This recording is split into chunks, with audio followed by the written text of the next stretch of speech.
วันสุดท้ายของเดือนมีนาพาเมียไปเที่ยวญี่ปุ่นดูซากุระกันดีกว่าเป็นโรดทริปเล็กๆสไตล์เราไปต้องขับรถโอเคไปรถที่จะใช้ในโรดทริปคราวนี้กันนะครับคือ Audi A5 โมเดล 8T รุ่นปี 2015 รถคันนี้เนี่ยเป็นรถผมเองผมไปลงทุนทำชาเล่ที่แบบที่พักเล่นสกีให้เช่าไว้กับเพื่อนที่ฮากุบะเลยมีรถคันนี้คุณพ่อผมเป็นคนเลือกคุณพ่อให้โจทย์ว่าต้องการรถสปอร์ต2 ประตูเปิดประทุนขับเคลื่อน4 ล้อซึ่งเพื่อจะได้ใช้ในหน้าหนาวกับขับในสโนว์ได้คันนี้ไปมาแล้วหลายทริปการขับขี่เนี่ยมันก็จะคล้ายๆ Porsche นิดหน่อยไม่เคยมีปัญหาดีกว่าตั้งแต่ใช้มาที่นู่นเนี่ยพอเป็นขับ4เนี่ยหน้าหนาวตอนหิมะตกเนี่ยยางสโนว์เนี่ยมันก็ขับมั่นใจหน้าร้อนขับขึ้นลงเขาไปที่ต่างๆเนี่ยแบบเหมือนแบบเวลาไปทริปเป็นไดรฟ์ก็ขับสนุกเพราะมันขับ4แล้วก็เป็นเกียร์ออโต้ขับได้ทุกคนนะครับอู่วินเทจ Power by Tross Midas Window Film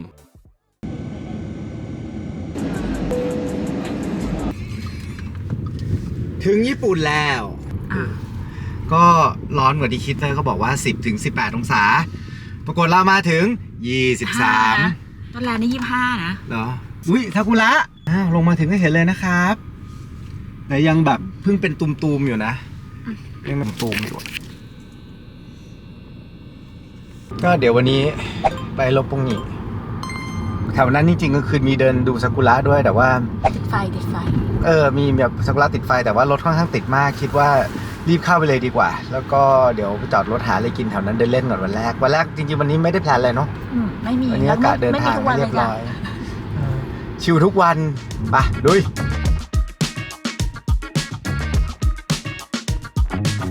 กินข้าวเสร็จนะครับก็อยู่ที่รถปงหงิแล้วก็ข้างเป็นดองกี้เราก็เปิดประทุนลุยกันเราเปิดประทุนลุยกันใช่ไหมเมียเราต้องเลี้ยวซ้ายนี้ป่ะเดี๋ยวจะไปตรงที่มีซากุระเยอะๆเมื่อกี้เดี๋ยวจะถ่ายให้ดูว่ามันจะงงๆมากนะครับขับมาอยู่แบบงงวยเลี้ยวไปแล้วก็เอ๊ะซากุระเจอแล้วมายังไงมึนๆไปนะเขาให้โอ้โหไงคะชิลค่ะ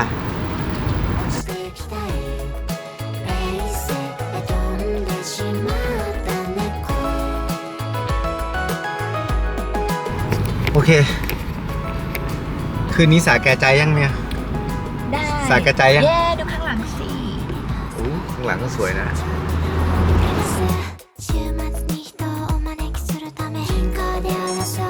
เดย์ทูของการเดินทางก็ไม่หนาวอย่างที่คิดแต่ว่าเหมือนฝนจะตกก็เลยใส่เสื้อกันฝนเลนไดรฟ์มาก่อนเลยไปทริปตะเวนดูซากุระลุย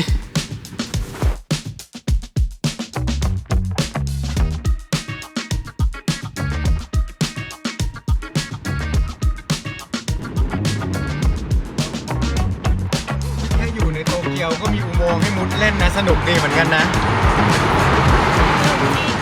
ชอบโตเกียวมันก็สนุกตรงเนี้ยไม่มีรถด้วยอ่ะวันธรรมดานี่คือไม่มีรถเลยอ่ะ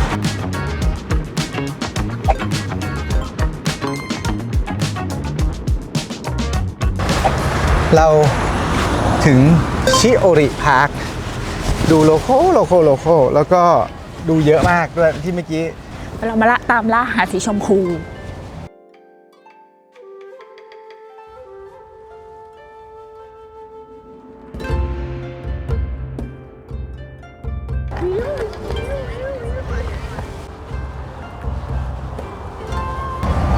คือมารอบนี้ดูมาสวนนี้ดูฉ่ำใจดูดิเนี่ยนี่คือบรรยากาศเดินดูน่ารักมากเลยอ่ะแฟมิลี่ที่นี่เขาก็แบบนั่งกินกันใต้ต้นไม้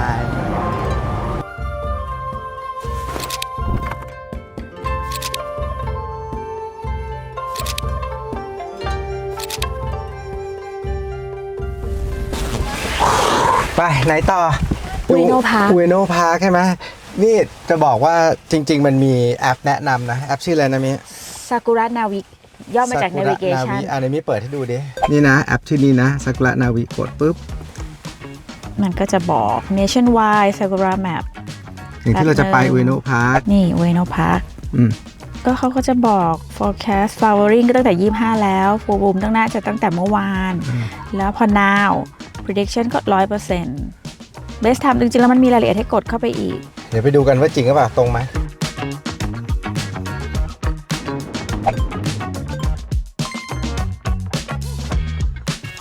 ไปครับอุเอโนพาร์ค จริงๆ น่าจะอยู่ข้างในอ่ะ แต่ว่าเราก็จะดูได้ว่าคนเยอะแค่ไหนจากเนี้ย ค ค่ะ นเยอะมาก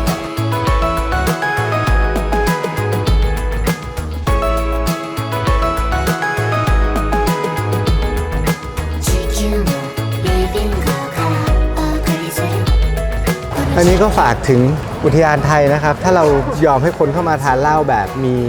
การควบคุมดูแล แล้วก็เราเองในฐานะนักท่องเที่ยวกันอย่างมีมารยาทเมาแล้วไม่โวยวายอาละวาดก็จะเป็นธรรมเนียมที่นั่งทาน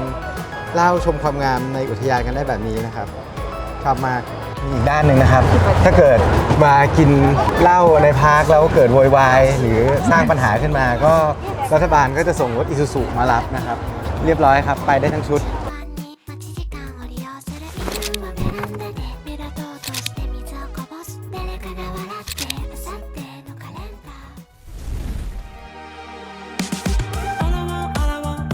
เรามาญี่ปุ่นเราก็ต้องจอดรถแบบคนญี่ปุ่นจอดป้ารถเราก็อยู่ในนั้น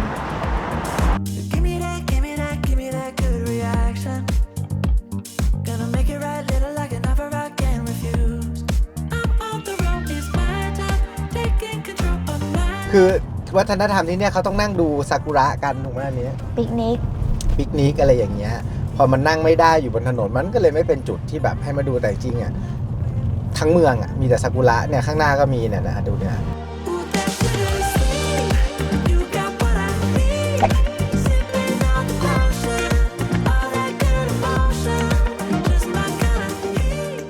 แล้วฝนก็ตกมืดก็มืด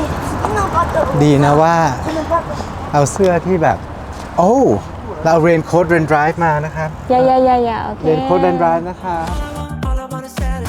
นี่นะครับเมโกโรริเวอร์จริงๆแล้วมันยาวมากนะ จ คะ ริงๆมันยาวสุดๆนะแต่ตอนนี้มันยังไม่ฟูลบลูมมันก็เลย ใช่ ยังไม่แบบเต็มแข้งเท่าไหร่ วันพุธมาใหม่ แต่ก็ถือว่าเรามาเช็คอินเดี๋ยววันพุธเรามาใหม่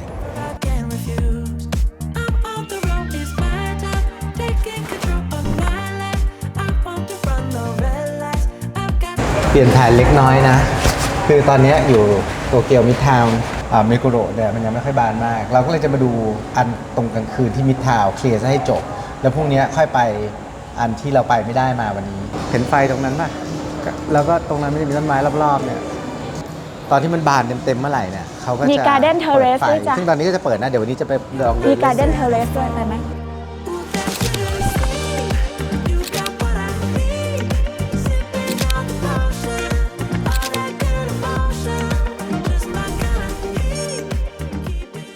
มัมมี่วันนี้เราไปไหนนะชิโดริกาฟูจิโมดโอเคไปนั่งเรือดูต้นซากุระกันที่รอบปราสาทแต่ที่เราจะมาดูเนี่ยคืออันทางขวานี้ เป็นคูน้ำรอบพระราชวัง Imperial Palace นี่เป็นคูน้ำมีป้อมมีสะพานข้ามมีตำรวจ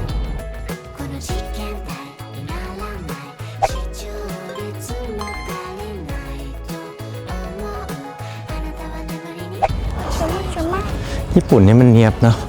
เดินมานี่ไม่เห็นขยะเลยสักชิ้นทำไมรู้ไหมเพราะมันไม่มีถังขยะทุกคนต้องเก็บขยะตัวเอง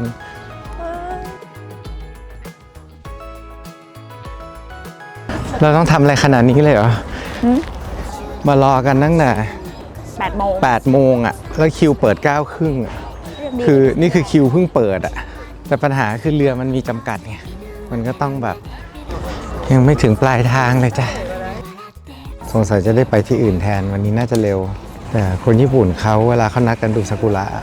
ไม่มีเขาก็มาเขาถือว่าเขานัดกันแล้วแต่เราคนไทยเอาไงดีวะผลประกอบการโลเคชันนี้ไม่เวิร์กเพราะมันยังไม่มันยังไม่บานแล้วก็มีแต่สีขาวซึ่งก็โอเคนะถ่ายรูปเยอะๆก็สวยดีต้นมันเยอะแล้วก็โอเคมันก็โน้มลงมาหน่อยแต่แค่ว่านั่นคือในน้ำนะแต่จริงๆทางเดินก็เต็มไปหมดเนี่ย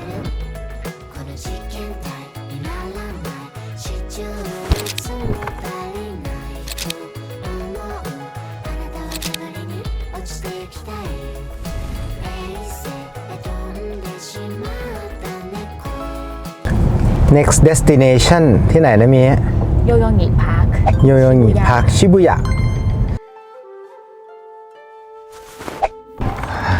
คนเพียบ อันนี้คนเพียบจริง มันเป็นพาร์คใหญ่กลางเมืองเขาแหละอันเนี้ย ทุกคนกำลัง น่าจะใหญ่สุดของเขาด้วยซ้ำอะถ้าจำไม่ผิดอ่ะ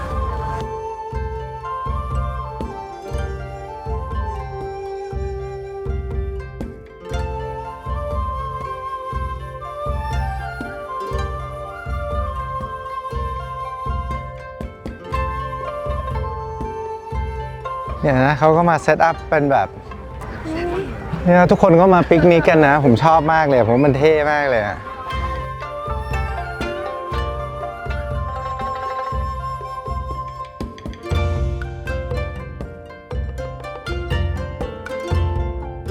เสื้อเริ่มออกมาเรื่อยๆเริ่มไม่ไหว จะเที่ยงแล้วไง ได้เวลากินข้าว บ๊ายบายซากุระ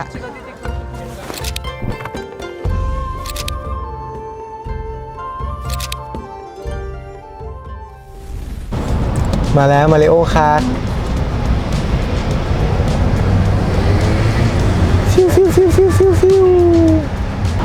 สถานที่กินข้าวเที่ยงของเรานะครับ รบปงหงีฮิล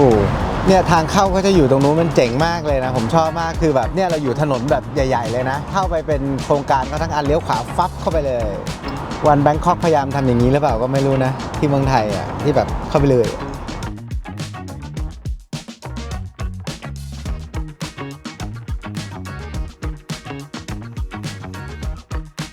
โอ้ no โอ้ no มีงานนี้นะครับ F1 Tokyo Festival โอ้โห เหมาะกับคนบ้า F1 อย่างเราเป็นอย่างยิ่ง แน่นอนนะครับ รถ on display ก็ต้องเป็น Red Bull กับ AlphaTauri เดี๋ยวลงไปดู โชคดีมากนะครับ มาญี่ปุ่นช่วงก่อน F1 พอดี มีรถ F1 ให้ดูเยอะแยะ ส่วนใหญ่จะเป็นรถของเซนน่านะครับ ที่นี่ก็บ้าคลั่งเซนน่ามาก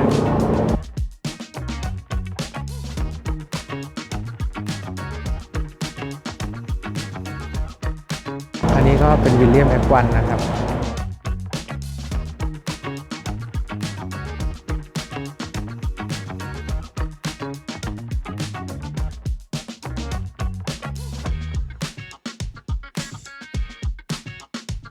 นี่ก็จะเริ่มมาคลาสสิกแล้วนะครับ Lotus Type 97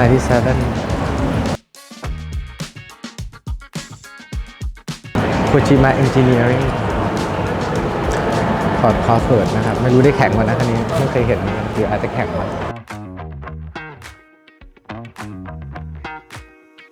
บรรยากาศนะครับ เดี๋ยวเขาจะมี F1 โชว์เคสอ่ะ มีแม็กกับ Perez กับเชโก้ด้วยนะ เสียดายอดมาดู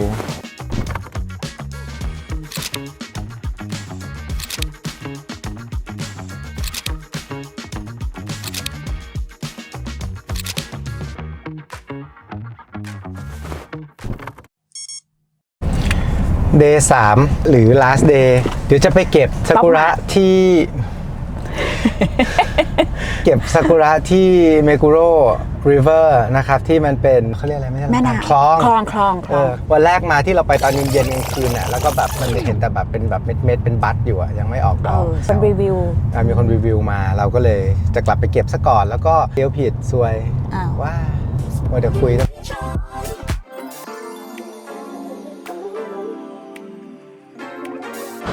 โหมันทั้งถนนนะ แม่เจ้าดูกันเข้าไป มันจะไม่ฟินได้ยังไงอะคะทั้งถนน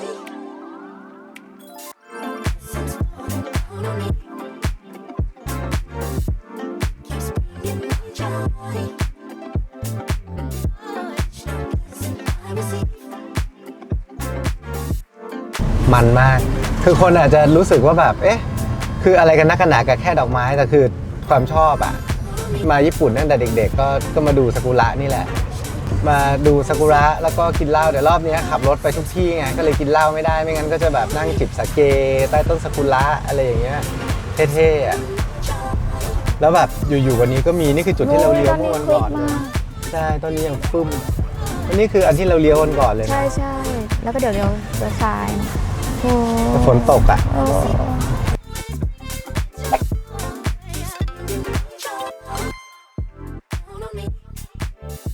สะพานใหม่นะ ที่เขาบอกว่าเป็นจุดชมวิว ซึ่งมันคืออยู่ทางขวา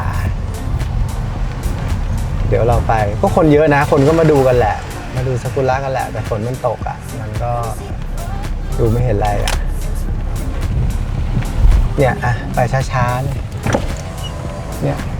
มาทางนี้คือหลังสะพานอีกด้านหนึ่งเต็มอันก็เดี๋ยวเราไปหาที่จอดรถดูก่อน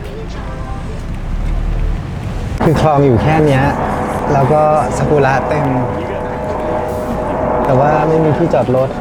ก็ปล่อยตาวิ่งลงไปถ่ายรูปเล่นอยู่คนเดียว ถนนนี้มันแบบเหมือนคนน้อยอ่ะเอาจริงๆนะหรือจะหน้าด้านๆจอดมันตรงนี้เลย หรือจะหน้าด้านๆจอดมันตรงนี้เลยดี บ้าเหรอ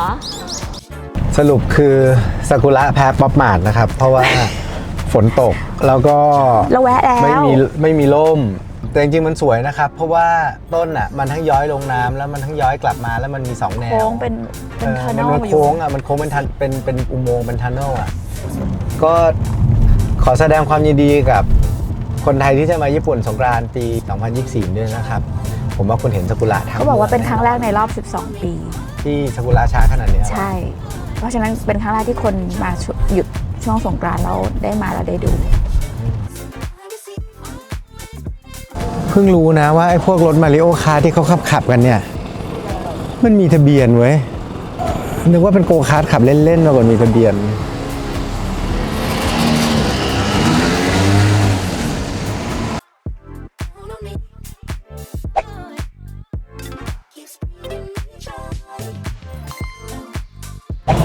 เมียผมนะ ไปดูซากุระตากฝนไม่เอา มาป๊อปมาร์ทไม่เป็นไร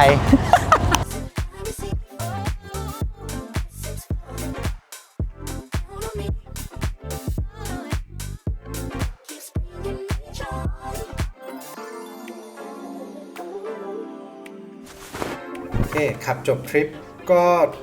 เป็นรถที่ขับคุ้นมืออยู่แล้วอ่ะความสะดวกมันคือว่าหลังคาประทุนมันเนี่ยสามารถเปิดได้ถ้าเราขับรถด้วยความเร็วไม่เกินจำไม่ได้แล้วว่า4 หรือ 50 กิโลเมตรต่อชั่วโมงเนี่ยมันก็จะเปิดปิดได้ฉะนั้นพอขับเลี้ยวไปปุ๊บเจอซากุระก็เปิดเลยนะครับเพื่อจะถ่ายวิดีโอถ่ายรูป แล้วก็ได้ดูบรรยากาศเหมือนนั่งอยู่ใต้ต้นซากุระจริงๆนะครับก็มีความสุขดีครับก็ใส่กระเป๋าได้อาจจะไม่เท่ารถราคาแข็งทั่วไปแต่ก็พอสำหรับช็อตทริปนะก็ใส่กระเป๋าใบใหญ่ได้ใบหนึ่งใบเล็กได้แล้วแถมยังมีที่ให้ต้าใส่ของป๊อปมาร์ทกลับมาได้ด้วยอีก ขอบคุณครับ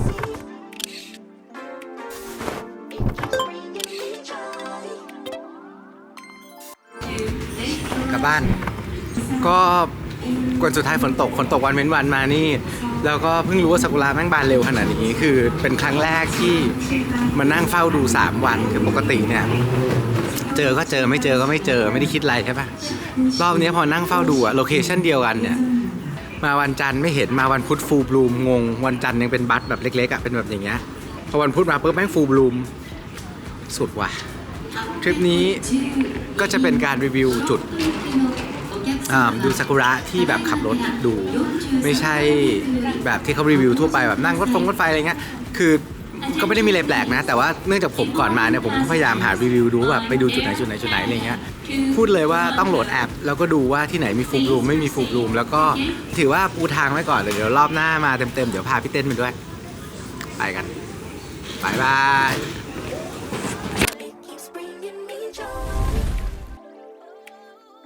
Each new blessing I receive,